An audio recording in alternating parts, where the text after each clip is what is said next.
saya mau kasih tips aja. Ini kalau ibu-ibu yang ada masalah di jantung, jantungnya nggak kuat, jantungnya katakanlah banyak lemak segala macam, ini obatnya. Kalau sehari Anda bisa makan 1/4 aja, jantung Anda pelan-pelan akan bagus. Tulang Anda akan sehat, pencernaan Anda akan bagus, otaknya juga akan bagus.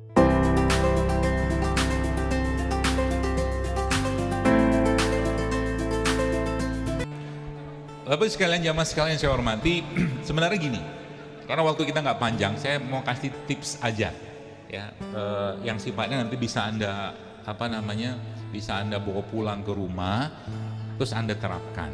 Itu aja kan sebenarnya kan. Begini, Allah sudah bilang dalam Al-Quran, Allah sudah katakan dalam Al-Quran dalam surah Al-Mu'minun, kata Allah, "A'udzubillahi minasyaitonir rajim, walaqad khalaqnal insana min sulalatin min tin." Dan kami ciptakan manusia itu dari segumpal tanah, sarinya tanah. Jadi maksudnya tin itu apa? Tin tanah dicampur air, dibikin kayak tanah liat gitu loh, itu tin. Ya, maka unsurnya kita itu di situ ada dua sebenarnya. Kalau kita belajar Al-Quran ya, unsur kita ada dua. Unsur pertama adalah air itu sendiri, ya. Yang kedua adalah tanah. Nanti kita akan jabarkan sedikit sehingga nanti jamaah sekalian, ibu-ibu sekalian itu bisa paham bagaimana kita mengelola itu, ya.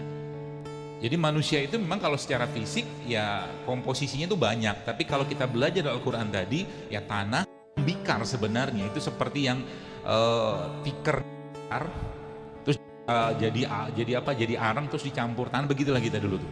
Jadi makanya kalau dia sudah agak-agak lembab, kalau Anda baca pembuatan atau penciptaan Nabi Adam itu atau manusia ini, itu ada fase di mana itu ada waktu-waktu tertentu ketika dia belum kering banget tuh bau. Ya. Kita nggak bahas itu, tapi kita dua poin ini akan saya jelaskan kepada Anda. Ya. Nah, yang pertama apa? Yang pertama tentang tadi tanah dan air. Ya, jadi karena dia dari tanah dicampur dengan air, kemudian dibentuk dengan tangannya Allah. Meskipun nanti di situ banyak yang pentingnya. Kalau kita belajar penciptaannya Nabi Adam itu, ya kita tahu bahwa sebelum Nabi Adam itu ditiupkan ruh oleh Allah Subhanahu Wa Taala, iblis ya langsung melakukan penelitian lah gitu. Dia masuk ke tubuh Nabi Adam sebelum ada ruhnya itu, lalu dia cari tahu tentang ini makhluk ini kenapa dia dijadikan sosok yang mulia sekali gitu loh. Ya. Dan salah satu yang disebutkan dalam riwayat hadis tersebut adalah bahwa iblis mengatakan bahwa manusia ini akan banyak sekali berurusan dengan perut atau syahwatnya kita ini, dan ternyata kan terbukti kan. Kalau sekarang saya tanya atau mungkin kita lihat banyak orang yang mungkin berat badannya berlebihan atau obesitas, kalau ditanya penyebabnya apa, cuma satu, ya dia kebanyakan makan. Kalau ditarik ke atas, kenapa dia banyak makan? Nafsu kan. Makanya nafsu itu dalam Al-Quran atau dalam surat Yusuf itu kan Allah sudah jelaskan bahwa kecenderungannya nafsu itu mengajak kepada keburukan, kecenderungan secara umum. Ya, nah maka kita belajar dari nanti mulai kendalikan nafsunya, mulai sekarang. Ya, supaya apa? Anda mencapai derajat yang mulia tadi itu. Karena kemuliaan itu tidak akan bisa diraih seseorang kalau seandainya dia tidak mampu mengendalikan nafsunya tadi. Itu poinnya, termasuk dalam urusan makanan. Jadi kalau perlu ibu-ibu yang di rumahnya ada meja makan, tempat makan, meskipun sebenarnya makan di meja makan tuh bukan begitu cara dalam Islam. Makan tuh di bawah sebenarnya. Makan yang benar ya, yang saya pelajarin, yang saya ketahui itu makannya lebih baik di bawah. Tapi di atas boleh nggak? Boleh, cuman di bawah tuh lebih bagus. Kita menyatu ya dengan keluarga segala macam. Jadi kalau mau keluarganya bahagia, seringlah makan di rumah, jangan di luar. Nah, jadi di meja makan itu tempel foto Jalil Akbar, misalkan. Jadi kalau pas lagi mau makannya nggak bener, ada pengawas itu, misalkan guyon-guyonnya begitu. Nah, kembali ke dua hal tadi Bu sekalian. Tanah ya, air dulu deh, air. Kita akan bahas air dulu. Maka karena manusia diciptakan Allah dari air, maka semua, dan dalam ayat yang Allah juga menjelaskan surah Al-Anbiya itu waja'alna minal ma'i kulla syai'in, dan dari air itu kami jadikan segala sesuatu yang hidup. Nah, poin besarnya sekarang kalau kita mau hidupnya benar, maka benerin airnya, air dalam tubuh kita. Ya, maka maka Allah memberikan kepada kita petunjuknya. Ya. Bagaimana cara memilih atau bagaimana cara kita mendapatkan air-air yang bagus. Makanya kalau Anda lihat, kan bahasa-bahasa Quran itu sungai yang mengalir air di bawah gitu kan.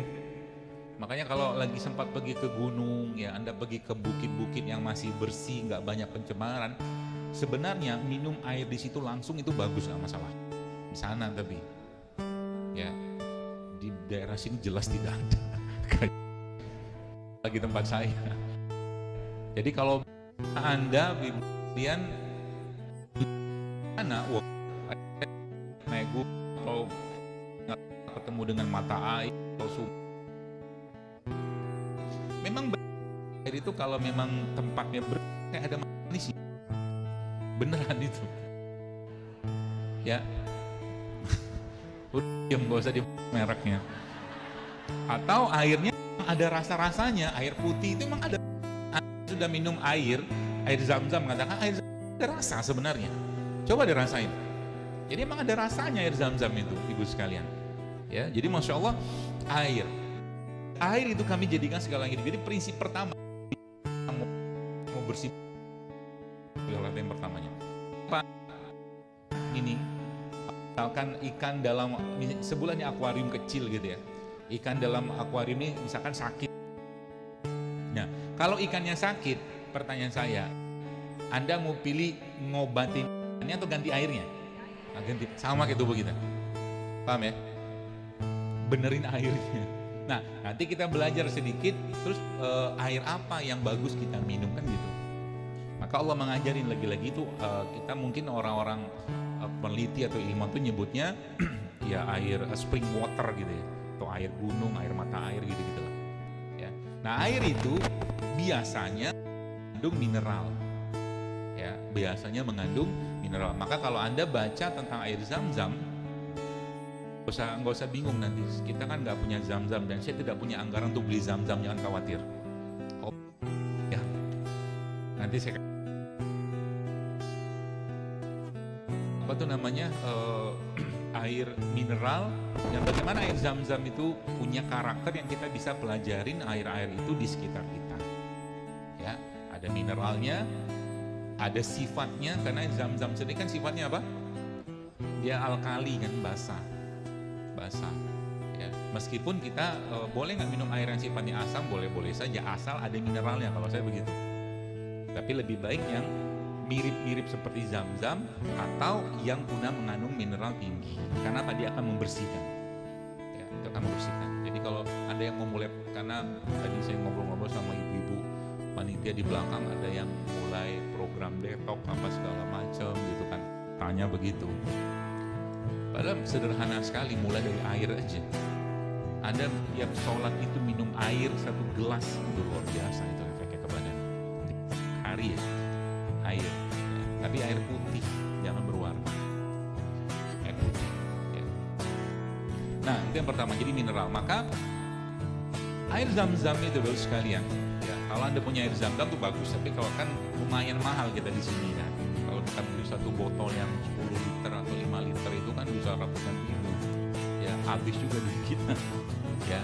Tapi air Zam-Zam ini menarik. Ya, menarik kenapa? Kalau Anda punya air Zam-Zam, jangan, boleh nggak kita sudah tahu doanya minum air Zam-Zam. Allahumma inni as'aluka ilman nafi'an wa rizqan wasi'an wa shifaan min kulli da'in, kan gitu. Minta ilmu, ya, minta disembuhkan, disehatkan, ya, dan seterusnya. Nah, para ulama-ulama zaman dulu, ini saya kasih tips minum air Zam-Zam. Kalau dapat air Zam-Zam, mereka ada satu buku saya baca tentang keajaiban air Zam-Zam, masya Allah emang.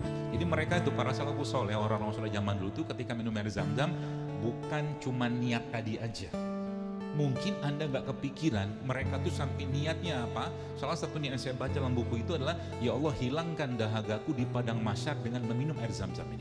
Kan keren, jauh banget sama gitu ya. Sampai beberapa ulama itu apa, meminta pada Allah, karena Zam-Zam itu kata Nabi SAW, man syuribalah, sesuai dengan apa yang kita niatkan. Ya, niatnya apa aja? Apa aja boleh. Ya Allah, dengan air di dalam hati aja, nggak perlu disebut ya. Kita niat dalam hati, ya Allah lembutkan hatiku, hilangkan penyakit hati. Boleh. Ya, makanya air itu dalam bab kalau kita baca dalam pengobatan Islam kan termasuk air yang bagus tuh air yang diruqyah, dibaca-bacanya. Anda mungkin baca bukunya Masaru Emoto gitu-gitu lah. Sebenarnya dalam Islam itu kita sudah punya jauh lebih dahsyat, itu air Zam-Zam tadi. Oke? Nah, niatnya apa aja? Apa aja, ya Allah mudahkan aku untuk bangun malam dengan keberkahan air ini. Kita minta pada Allah melalui, bukan minta sama air Zam-Zam, bukan. Mintanya sama Allah. Ya. Seperti itu. Apa aja? Apa aja. Ya Allah jadikan anak-anakku anak yang soleh-solehah. Boleh aja, boleh aja. Minta sama Allah dengan minum. Bagaimana caranya? Enggak usah dipikirin. Itu kan bukan urusan kita. Ya, itu urusannya Allah. Seperti itu ya. Nah, itu air. Nah, poinnya adalah tadi air Zam-Zam itu sifatnya alkali, kemudian dia juga mengandung mineral tinggi. Makanya kalau yang iseng-iseng coba gitu ya, itu saya pernah lihat penelitian kalau air Zam-Zam itu dinyalain lampu, disambungin elektrode, dia nyala lampunya tuh. Makanya air itu benar-benar hidup sebenarnya, air yang hidup. Nah, air yang hidup itu apa? Air yang masih mengandung elektron gitu ya, positif negatif seperti itulah. Saya nggak tahu ilmunya itu, cuman intinya dia masih mengandung elektron dan juga dia mengandung bakteri-bakteri yang baik. Itu air. Itu Zam-Zam. Lalu turun lagi ke sini. Tadi kan kita bicara tentang air gunung, air sungai segala macam. Ya, tuh. Kemudian apa lagi? Atau mungkin kalau kita nggak bisa ngakses ke sana, ke gunung, bukit segala macam, apa yang kita bisa lakukan atau dapatkan dari air tadi itu air kelapa ada. Ya, makanya kalau beli santan jangan dibuang. Semoga di sini nggak ada yang pedagang kelapa tua yang bikin santan. Kalau dia tahu nanti dijual. Selama ini kan masih gratis kan, dibuang-buang kan. Padahal itu air kelapa itu jauh lebih dahsyat daripada air isotonik manapun di supermarket.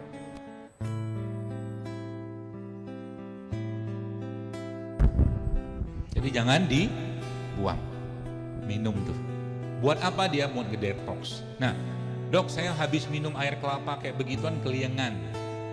Ada kan gitu kan? Biasanya itu terjadi pada air kelapa muda. Ya, kelapa muda, tapi kelapa tua nggak terlalu biasanya. Ya, nah supaya nih lihat, kan tadi bahasanya dua kan, sifatnya alkali atau juga bisa asam karena air kelapa itu sifatnya asam. Ya, dibikin Allah asam ya supaya apa? Supaya dia bertahan lama. Kalau manusia yang nggak minum sama Allah, dikencengin lagi gasnya. Ya makanya kalau antara air kelapa muda, ini kelapa muda, kelapa tua sama kelapa tua banget, kelapa uzur yang buat santan itu kan kelapa tua banget tuh. Saya seneng yang ini nih, yang tengah. Jadi kelapa muda tapi dagingnya keras, biasanya ada gas-gasnya. Itu enak buat saya ya, ada gas-gasnya. Nah, karena pembahasan mineral tadi kadang-kadang karena tubuh kita terlalu banyak toksinnya atau mungkin enzim kita nggak cukup kuat mengolahnya, maka tiba-tiba habis minum air kelapa keliengan kan gitu. Bagaimana caranya? Ini pelajaran lagi nih. Bagaimana caranya supaya kita bisa minum air tadi dengan tenang dan bahagia, nggak was-was. Karena habis minum itu kita dapat manfaatnya. Biasanya atau saya diajarin itu dicampurkan sedikit si airnya itu, si kelapanya ini.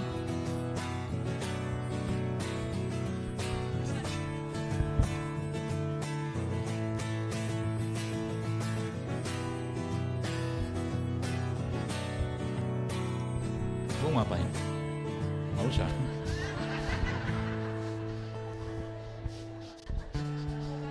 Sekali-sekali ngerjain ibu-ibu ya. Dimasukin madu, pokoknya kenceng banget. Oh, ya paling sesendok lah ya. Gitu. Lalu aduk-aduk. Ini sumpit. Kalau ada yang mau tanya, bukan sendok. Kenapa nggak sendok dok? Nggak muat. Lebih bagus lagi. Kalau ada garam, Anda masukin sedikit garam. Jangan garam dapur yang putih banget itu. Mau garam apa aja silakan, yang penting garamnya non refinasi gitu bahasanya. Yang nggak diputihin, nggak dikasih anti lengket. Di luar ada jual nggak? Ya mau Himalaya boleh, sekarang jalan lokal pun ada yang udah kayak begitu. Ya, karena garam dapur yang ada itu apa tuh namanya sudah diputihin gitu loh. Jadi itu yang jadi masalah. Jadi ketika sudah diputihkan, dikasih anti segala macam, nah, akhirnya berkurang banyak nilai gizinya. Nah, ini kan yang muda nih, kan? Yang tua juga sama kayak begini.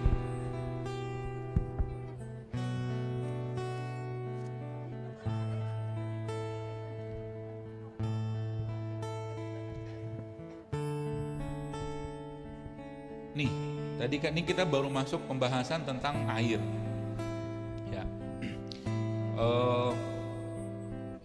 ini udah paham ya? Air sifatnya dingin, sifat, bukan dikasih es. Sifat air itu dingin. Jadi kalau Anda habis minum air kelapa, keliengan, kemungkinan tensi Anda turun. Pokoknya kurang kompak. Oh.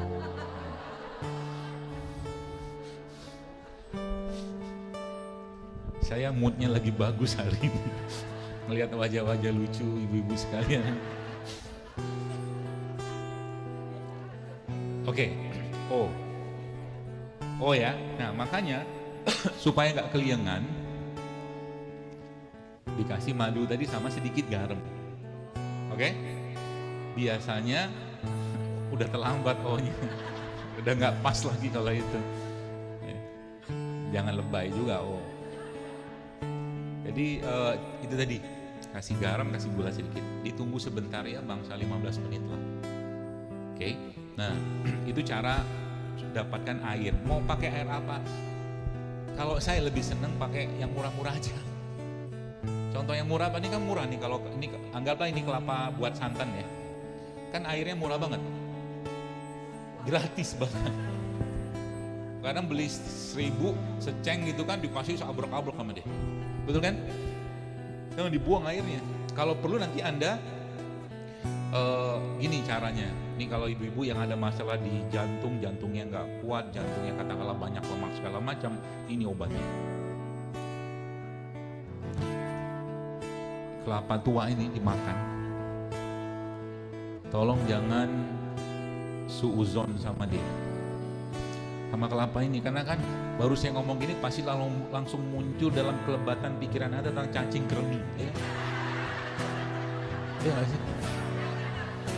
Saya nggak tahu itu, saya nggak ngerti itu ceritanya dari mana fitnah itu muncul gitu.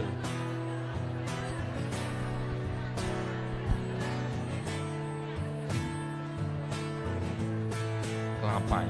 Jadi Anda yang butuh lemak yang sehat, ini kelapa nih jawabannya. Gak usah banyak-banyak juga, gak kuat kita banyak-banyak. Jadi kalau sehari Anda bisa makan 1/4 aja. Jadi satu kelapa itu 1/4 Anda makan, gak langsung juga sekaligus, jantung Anda pelan-pelan akan bagus. Semudah itu kan? Aku.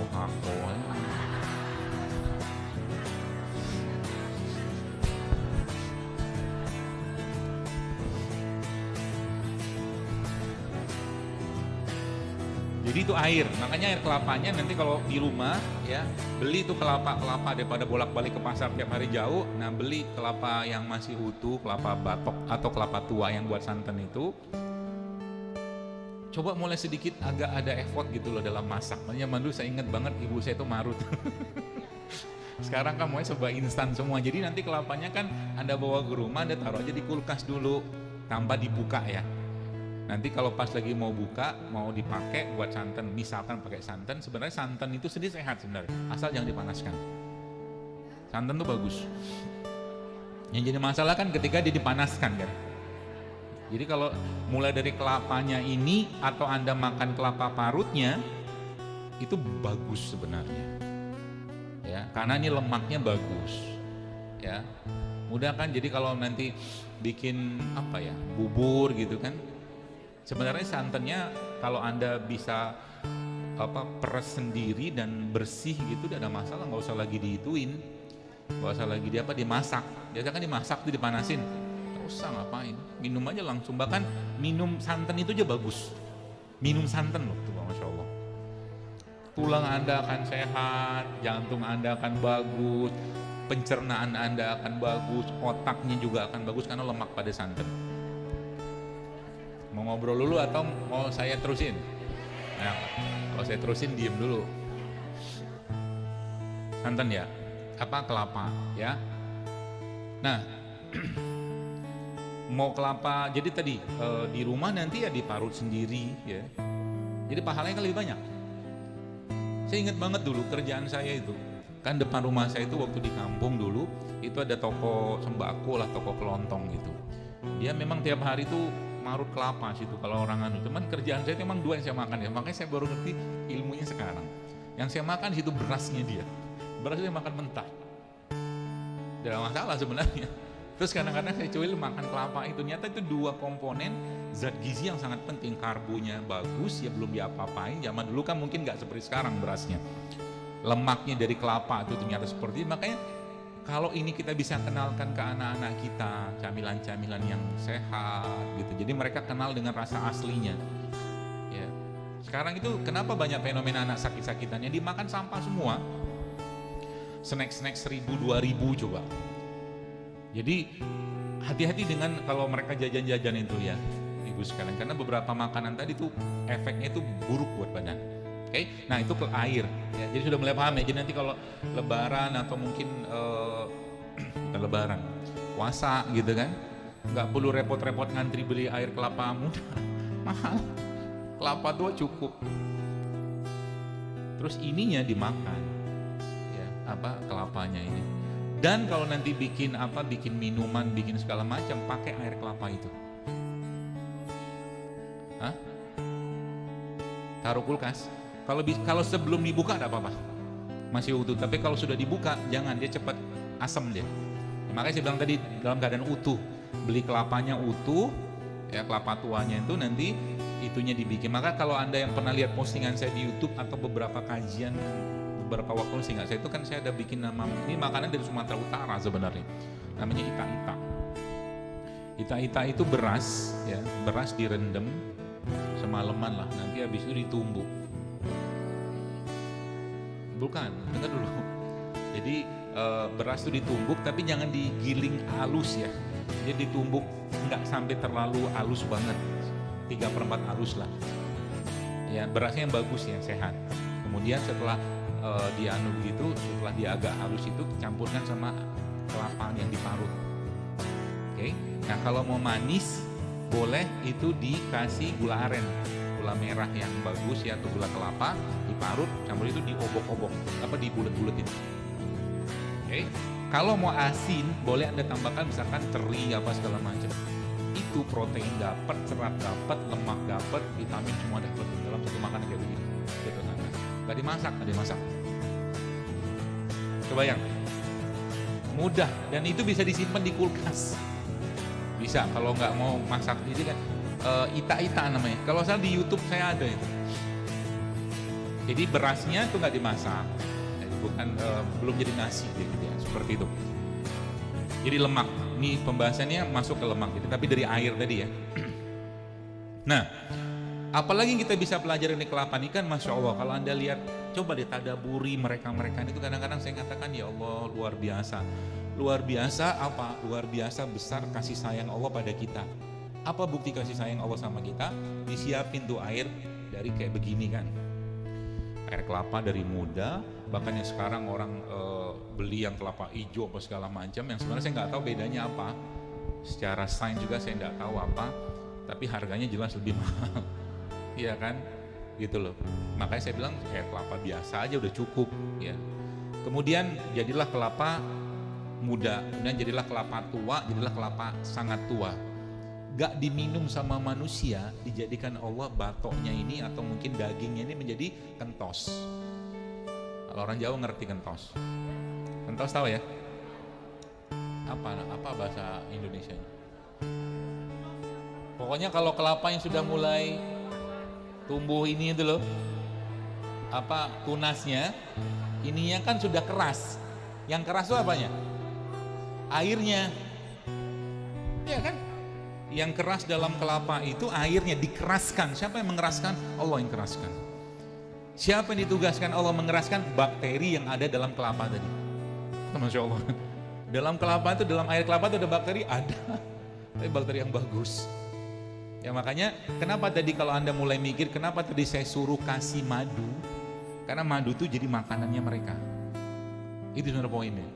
Jadi ketika kelapa itu, air kelapa itu dimasukin madu, ya mungkin satu sendok lah ya, 1 sendok atau 2 sendok secukupnya aja. Itu dia larut dalam air kelapa tadi bersama bakteri-bakterinya, bersama enzim segala macam, dan tambah sedikit garam, itu menjadi air isotonik yang powerfulnya luar biasa. Semudah itu. Ya, seperti itu ya. Nah, itu air. Jadi mulai biasakan tuh ibu sekalian minum air, ya air putih ya.